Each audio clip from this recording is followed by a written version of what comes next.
First of all, you're probably asking yourself, what is dyspraxia? Dyspraxia is essentially the motor function of the body and being impacted with its connection to the mind. Similar to dyslexia with word processing and output. It impacts how you perceive words and how you output them. For dyslexia, dyspraxia is that with motor function. They can be fine motor function, handwriting. It can be larger motor functions, jumping, running, coordination.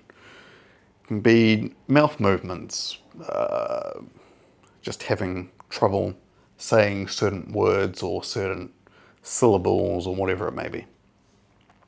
So for me, from my understanding, it mostly impacts the fine motor functions. Handwriting, really terrible.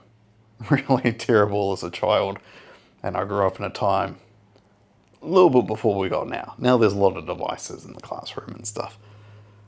But for me, there was that good old, whatever it was, half an hour a day of practicing writing letters. And I always was garbage. But it wasn't until I was 14 years old, I think, 13 or 14 years old, that I was diagnosed with dyslexia, dyspraxia, and just general processing input divergencies. And I think a large part of that was because I was, doing well enough that they weren't going, oh, I wonder if this man suffers from, or this child, I guess this boy, suffers from any learning difficulties. But it turns out I did. I was just good enough at the stuff I was good enough at that I was seen as lazy, rather than having something not quite right in the good old brain. No, right is probably not the right term. Not quite normal in the brain, a little bit of a divergence of the good old brain. But unlike dyslexia, which I feel like is commonly known amongst people in society, and there's lots of people, either celebrities or just people I meet in my everyday life that I know that suffer from it. They can kind of talk about it. Dyspraxia, now I haven't done a lot of great research into it because I'm kind of scared of looking up like what exactly every single ailment is, and like putting this extra worry and burden onto myself that I've already had for over half my life, and dealing with this and realizing that it's something that I'm different from, I believe, everyone I know. Some people might have it in their life, but at the very least, they're not telling me that they have this. So I just don't know where I am on the scale, where I fit in, if I have a mild case, if I don't. The only really thing I know is that it definitely affects my fine motor functions quite badly. And that is pretty much it. That is pretty much all I know about this. And a mild definition. But yeah, it's not something I've ever wanted to look up online, just for the fear of like, am I going to start like self-diagnosing myself, and is it just going to make me miserable?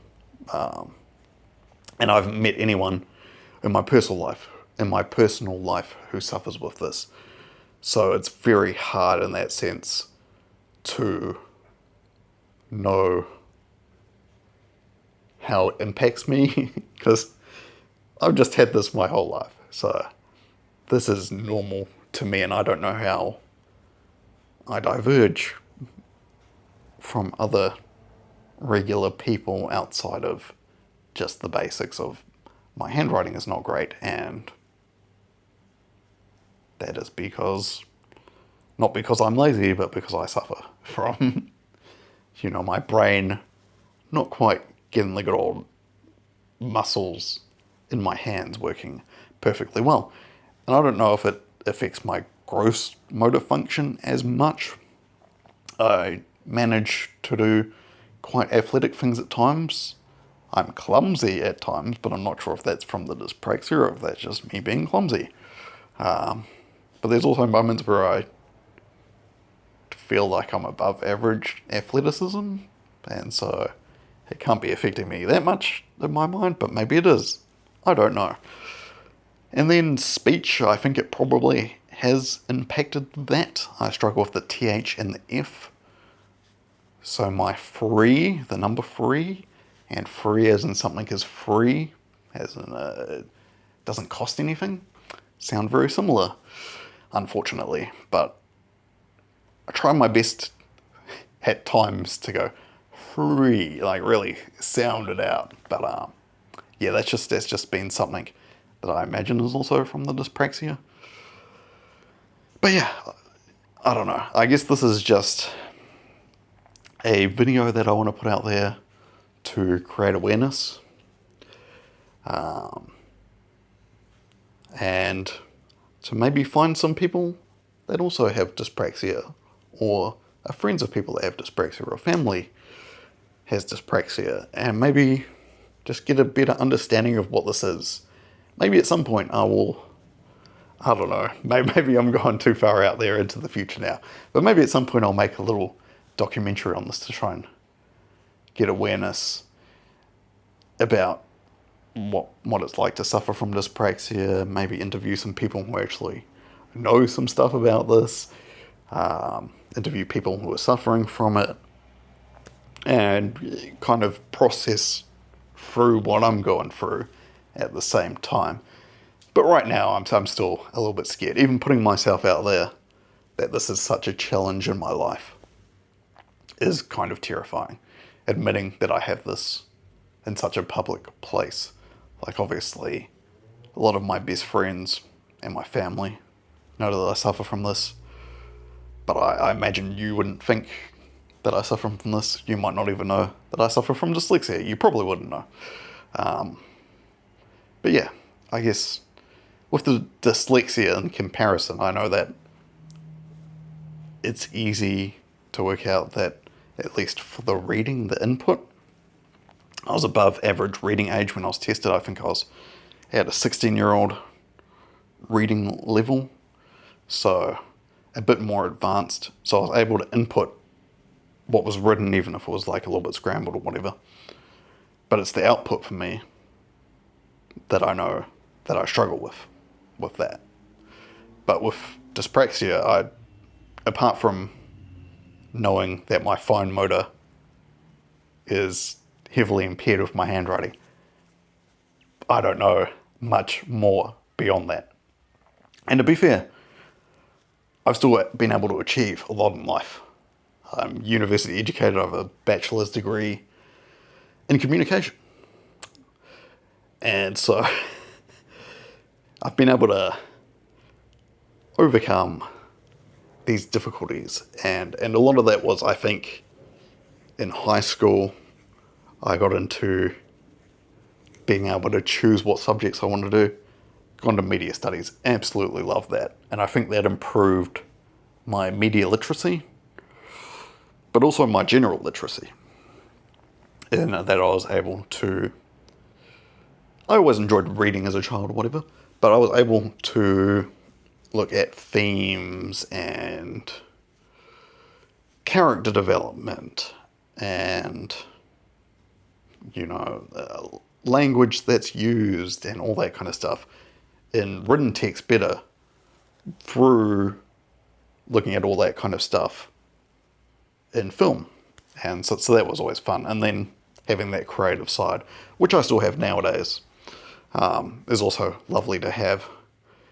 And so just finding that correct output, that correct place to channel what I wanted to do. And when I was doing communications in university, getting that bachelor's degree, I majored in media studies because that is something I'm intrigued by.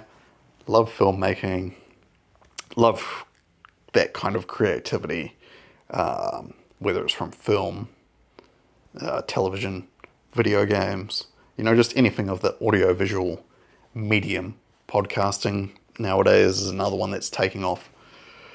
And even that one can just be like audio.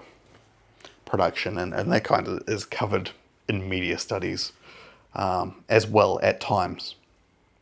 Radio, television, news, all of that can be covered as well. So I've still been able to achieve in life, even with this neurodivergence, even with this thing that makes me different from everyone else that I'm aware of in life. And so just wanted to put that out there. Maybe I can be a face of dyspraxia for anyone that's suffering, or anyone that's a friend or relative of someone that is suffering from this. And you can understand that, there are other ways to overcome this. Obviously, when I found out my writing was bad, switched over to typing. Still psyched at typing up. God, two fingers on each hand of the typing. Never got to the proper typing like that, which itself would probably be quite difficult now that I think of it, because of the fine motor function, everything that's going on. That's just not a great thing to move from handwriting, which is finicky with your hands, to the perfectionist typing, which is also finicky with your hands. Yeah. But yeah, there's ways to overcome this, obviously. And as I've said, it's the biggest challenge in my life. It's a challenge that I wake up every single day and have to face. But at the same time, I know no different. So it's just something that I have that no one else that I know has, and that doesn't get talked about anywhere near as much as dyslexia or ADHD or autism or any other of its neurodivergent cousins, I guess. But anyway, that has been me going on a bit of a ramble for the last 12 minutes. And I think we're going to end it here. If you suffer, or you know someone that suffers with dyspraxia, and you think that this video would be helpful, feel free to share this with them. If you want to leave a lovely kind comment, because this is kind of terrifying for me to be putting this out there, that would be fantastic. Because, yeah, this is kind of terrifying. I am sweating quite a lot right now. And so, the sign-off commences. I hope you have a wonderful, fantastic day. I love you. And until next time, goodbye.